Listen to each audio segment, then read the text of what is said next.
Selamat siang teman-teman. Selamat datang kembali di channel kita, channel kreatif dan inovatif. Salam kreatif dan inovatif dari saya, Wahyu Rahmanto. Assalamualaikum warahmatullahi wabarakatuh. Nah, untuk siang ini ya, kita ada progres di PC 200 di bagian kontrol valve ya. Ini kita ada mengalami problem attachment hidrolik ya, ketika gerakan single travel dia nggak mau di fade ya. Nah, ini kita ada remove ya untuk tadi udah kita remove untuk blok valve-nya, untuk sekat blok yang di bagian merger ini ya. Yaitu di dalamnya ada 3 valve ya, ada main spool valve merger feeder, dan ada juga travel Johnson valve, dan juga ada LS valve ya. Nah, ini tadi sudah pertama troubleshooting sudah kita cek ya untuk wiring di bagian P24 dan V23 nya. Apakah ada voltage seharusnya ketika dia gerakan single travel atau single attachment ya, kita katakanlah kita gerakan travel, misalkan travel kiri atau travel kanan, maka itu akan keduanya ini akan mengirimkan voltage, controller akan mengirimkan voltage ke kedua soket ya, soket mailnya ini ya. Ya, ini di V24 dan V23 ini akan terdapat voltage 24 volt.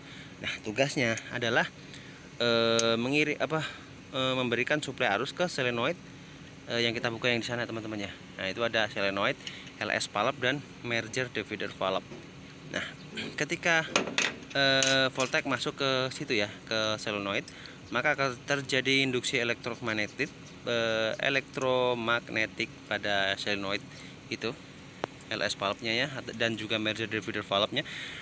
Dan dia akan maju ke depan sehingga jalur oli yang suplai oli dari si sistem di dalam situ ya, di dalam kontrol valve ya, itu akan terbuka jalurnya yang akan menuju menuju spool valve di bagian merger divider valve dan juga si LS valve. Nah, nanti ketika suplai oli masuk ke situ, maka spool valve akan bergerak ke kiri ya untuk merger divider dan juga LS valve. Nah, di situ. Jadi tadi udah kita cek ya problemnya ya. Untuk solenoidnya aman untuk keduanya ya.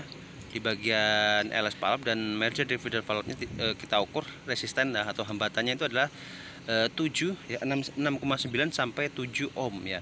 Tadi kita ukur normal dan juga kita bongkar ya di sana ya. Untuk pilot valve di dalamnya atau spool yang kecil ya, itu juga tidak terjadi ada terjadi sedikit bermasalah, cuma tidak fatal ya, seperti itu.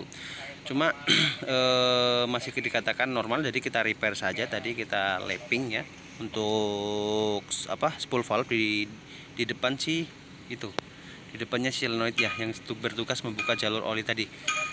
Nah, ternyata problemnya ada di posisi dari spool LS valve-nya, maksudnya merger divider valve-nya itu ini teman-teman.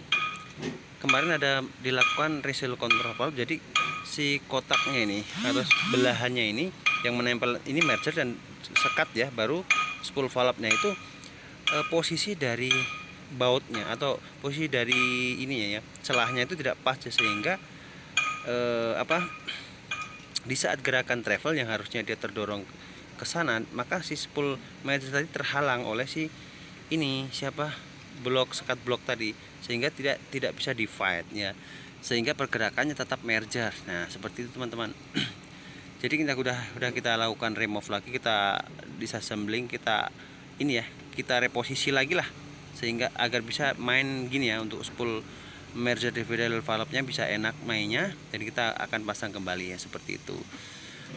Jadi sangat fatal sekali apabila terjadi problem jam antara si merger divider valve-nya, spool merger divider valve-nya, atau ini ya. Sebenarnya kalau problemnya di jam terbuka seperti halnya di merger itu masih attachment-nya yang tidak bisa di fade lah, seperti itu ya. Tapi kalau problemnya di saat di fade jamnya, misalkan ke sana ya, tapi dia tidak kembali ke sini, itu yang berbahaya, karena bisa menyebabkan ini jebol, blok ini akan jebol ataupun pecah ya. Kenapa? Karena posisi di fade itu spool valve akan bergerak ke kiri ya, ketika ada pressure balik dari pompa 2, di saat dia mau kembali ke merger maka dia akan tertahan kan otomatis ya. Nah, dia akan memaksa seperti ini. Ketika dia terlepas itu antara terlepas ataupun pecahnya si blok sekat bloknya itu ya, yang di antara merger dan di samping sini ya. Setelah merger blok baru ini spool valve mergernya ya, seperti itu. Itu harus tepat pemasangannya, harus kita harus kita kondisikan ketika melakukan retok pemasangan, harus kita cek lagi ya agar tidak terjadi kita pastikan agar pergerakannya itu smooth atau normal, tidak ada jam ataupun kelainan sedikit pun lah, seperti itu. Saya akan bahas-bahas sedikit posisi dari ketika divide ataupun ketika merger ya teman-teman ya. Nah, ketika dia dalam kondisi merger ya, maka kedua pompa itu akan tergabung ya. Dan juga LS valve pun juga akan ke sini.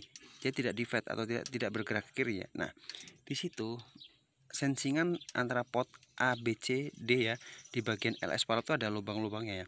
Yaitu akan menuju ke shuttle valve yang nanti akan difungsikan ke compensating valve yang sesuai gerakan semua attachment ya. Itu nanti outputnya ya akan menuju ke PLS valve ya, PLS valve yang di depan counter valve itu yang 2 ya. Ya, dari situ nanti akan menuju ke hidrolik pumpnya ya, akan mengatur kemiringan daripada sudut pompanya teman-teman ya. Ya mungkin itu aja teman-teman ya untuk siang ini, pembahasan seputar problem di attachment yang tidak bisa divide ya, tidak bisa divide ya tadi ya, seperti itu. Ini kita masih proses install untuk komponennya ya. Ini yang bawah udah kita pasang untuk solenoid mergernya, dan nanti kita pasang untuk bagian atasnya untuk solenoid si LS valve-nya ya, seperti itu. Oke teman-teman ya, sekian dulu dari saya. Assalamualaikum warahmatullahi wabarakatuh, dan semangat pagi.